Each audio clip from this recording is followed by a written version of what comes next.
Hello guys, welcome ulit sa ating channel.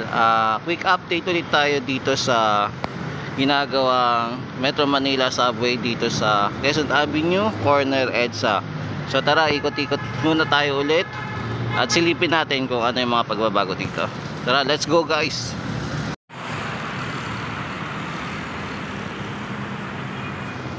Yan, sinira na pala yung gusali dito. Wala na yung gusali. Yung nakaraang pagpunta natin, meron pa.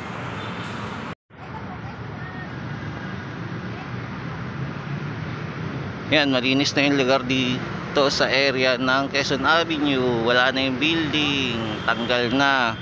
So ngayon po ay araw ng Sunday ulit, February 4, 2004. Yan, so mag-ikot po ulit tayo dito sa area ng Quezon Avenue para sa project na Metro Manila Subway, Quezon Avenue Station.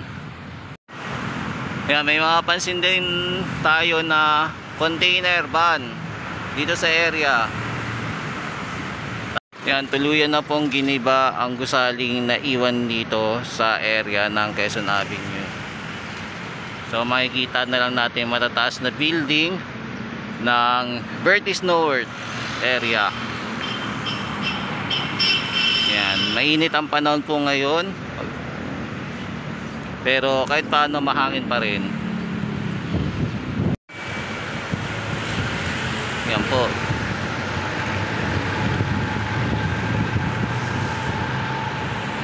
Yan, last Sunday yung pagpunta natin, okay pa yung gusali, pawasak pa lang, pero ngayon totally wala nang gusali. Yan, kitang-kita na natin ang view. Napakalinis. Wala na talaga. Yan, wasak na wasak. Yan, ikot-ikot muna tayo sa area ng Quezon Avenue. Yan, hindi pa gaanong kalinis yung area. May mapapansin pa tayo mga damo. Tapos open area pa rin. Yan, mapansin din pala natin may traffic advisory dito. Ongoing construction ahead. SM NE Subway Footbridge Project along SM North. Yan, so expect na may traffic.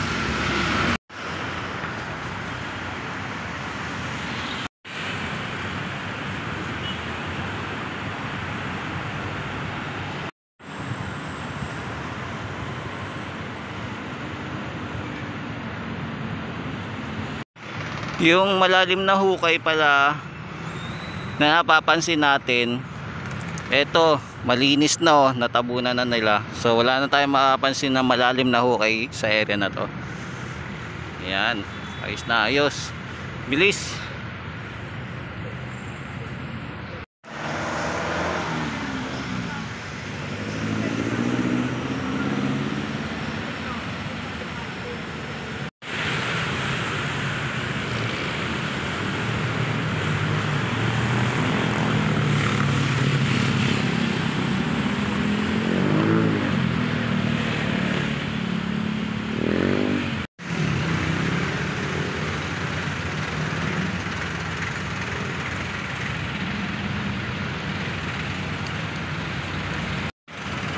Ito muna po yung latest update natin dito sa area ng Quezon Avenue, kung saan gagawin po ang station. Di bale, ito po ay Quezon Avenue corner EDSA po.